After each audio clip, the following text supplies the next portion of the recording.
Welcome everyone. Today we have with us Heidi Yeager. Thanks for being with us. The purpose of this video is to educate our viewers on the role of spiritual care in hospice. Thanks again for being with us, Heidi. Thanks for having me, Tyler. So can you give us kind of just like a brief overview of what spiritual care is? Yes, I would be glad to. In hospice, there are four main roles that are required by Medicare. One is the physician, there's the RN, the nurse, there is the social worker, and there is the spiritual care coordinator or chaplain. And how I got started in this was I started off as a therapeutic musician, a certified therapeutic musician working in hospice, which is really a very spiritual aspect. I play hymns for people if they like them. Otherwise, I play whatever they like, whatever meets their spiritual needs. And I did that since 2011. And when we got to the pandemic in 2020, unfortunately, therapeutic harpists were not considered essential personnel. So back to those four essential roles, I had worked with chaplains. I knew what they did. And I decided to become a chaplain and still use my harp as my means of ministry, in a sense. And actually, I think that harp gets me into more people's homes, which is where we do most of our hospice work, or their rooms in nursing homes, simply because it's very non-threatening. The role of a chaplain is not to convert, proselytize, or convince anyone to believe anything. I am there strictly to listen and support them and comfort them, whatever that looks like.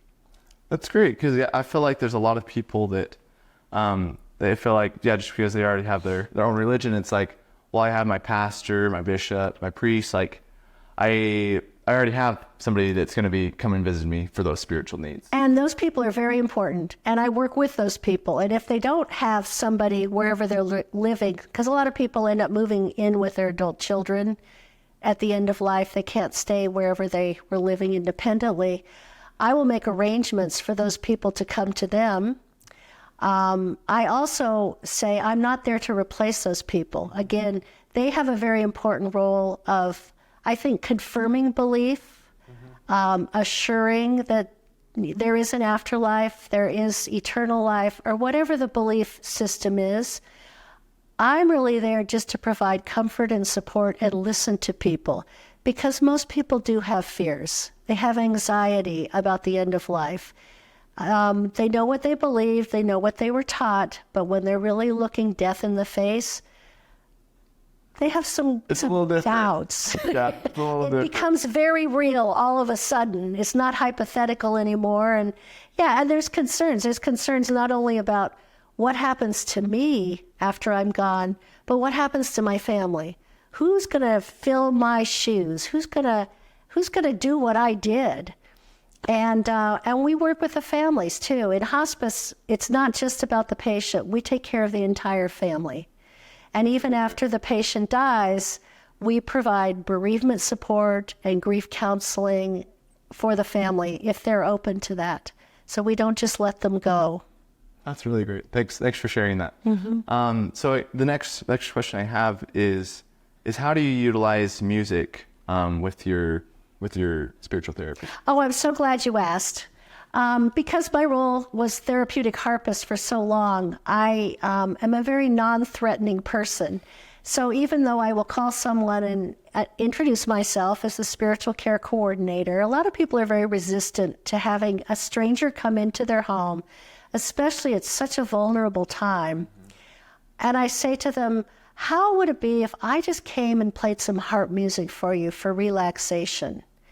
And there is a lot of peer-reviewed research to show that, people just know this intuitively. Music can relax us. It can excite us. It can motivate us, but it sure can relax us. So yes, I come in, and if I can show you. Yeah, I love it. Okay. Great. I use a harp about this size, so I'm not hauling around a giant pedal harp, symphony harp. It's more like a guitar. I put lights on it because it makes people happy. Oh, I love that. That's awesome. A lot of times I'm in a dark room, too. It helps me see what I'm doing. That's really cool. And I simply start playing, and I say, do you have any favorite songs? And because I've been doing this for 12, 13 years, I know a lot of songs. Is there like a favorite that you have? Yeah, people ask me that all the time. I love everything, but I could...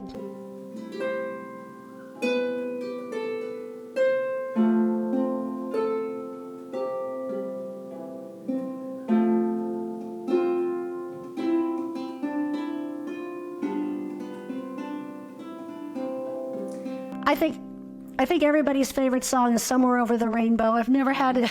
I get asked for that a lot. And if I can't think of anything, I'll just start with that, and someone will say, oh, I love that song. I love that movie. I love Judy Garland. Yeah. And really, the thing about music is it brings in memories. It helps people remember, hopefully, happy thoughts. Sometimes not so happy. I have to be very careful about musical selections. I always ask, do you have a favorite hymn? And, I try to find out their religious background, their spiritual background, if they're comfortable with that, if they, whatever. And I really try to play for them, whatever it is they like. Now, it's a harp, so if somebody's favorite musician is Johnny Cash, I can play some of those songs, and I tell them, don't expect it to sound like Johnny Cash, because I haven't got a guitar, and I'm not going to sing. I'm just going to play the music. Yeah. And then from there, I will probably just improvise, because what I'm really trying to do is connect with them using music and getting them into a relaxed state, because when people are relaxed, it's amazing what happens. All of their feel-good hormones increase. Their anxiety decreases, they breathe easier, their heart rate decreases. And this has all been proven scientifically. Lots of studies to show this. Certain types of music are more relaxing than others.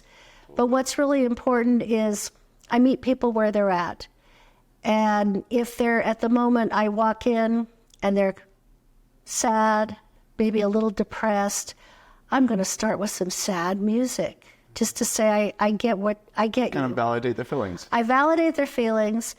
And then we sort of move to happier music, I'm trying to take them with me so that when I leave, they're in a better place emotionally and spiritually than when I found them. And they may not even recognize that's what's happening. But that's what that's my goal when I go in there. My second goal is, can I come back and see you again? Can I come? And usually, even though they weren't that excited about having me come, or they were a little anxious, they realize all she does is play the harp. It's fine. Yeah, come back. You can come back anytime you want, usually they say. And that gets me in the door. If they want to talk about spiritual issues, and sometimes I'll ask, depending on, where we're at and what they're talking about, the type of music they've chosen, I'll say, what do you think about being in hospice? How does that make you feel? What's it like for you? Then I sit back and listen. I don't lead. I'm not trying to get them to any particular place. I really do want to know, how does it make you feel? And a lot of times, I'll get some just gems of things. Some people are very accepting. They know exactly where they're going, and they are looking forward to seeing their relatives and loved ones who've passed on. Other people aren't so sure. They're a little bit nervous. Yeah. Not sure. And they're very worried sometimes about the families they're leaving behind. So with people that are like that are unsure, or they are like kind of worried about what's going to happen, or worried about leaving their families, like what advice do you give to them, or how do you work with that? Well, generally what I do is talk to the families, because we care for the families as well as the patient. And I ask them to reassure their loved one, usually a parent. Tell them you're going to be okay. Tell them they did such a good job of raising you, that you are independent and you are highly functional. And while you love them and are going to miss them and are going to grieve, you're going to be okay. It's okay to go. You don't have to keep taking care of me. And sometimes they have to say that a number of times. Sometimes they might even have to lie about it. We're going to be fine. I'm not sure how, but we're going to be okay. We're going to figure it out somehow. So yeah, it's really up to the family to convince their loved one. I can't do it. I will point out to the patient, you've done an amazing job. You've done everything you can here. Nothing more is expected. It's time to go home. But again, that's partly my belief, and I try not to put that on people, you know. Somebody is a confirmed atheist, agnostic, I'm not going to try to convince them otherwise, unless they're afraid. Then I might try to push a little religion on them, but Yeah. Only if they're open and accepting. And other people, they're comfortable. Some people are very comfortable with the fact when you're dead, you're dead. That's the end. And I asked them, how does that make you feel? I'm fine. I've lived a great life. I've been here 90 years. It's time to go. Yeah, that's great. It's really up to them, and I respond to what I think they need, what they're telling me. And that's the role of any chaplain, whether it's the hospital or, wherever you're going to find chaplains. And we're all over the place. We show up in emergencies. I do volunteer work with the police department, and I get called in when, usually it's a death. And there's people grieving and they're trying to collect evidence. And I'll pray with people if that brings them comfort. I will just stand there and listen to them. I will hug them, whatever they need. I try to bring water and Kleenex at least, and, Yeah. Whatever it takes. But that's our role, is whatever it takes to bring comfort to the people we're with. That's awesome. That was really amazing. Thank you. Is there anything else that you'd like to share with us about your experience?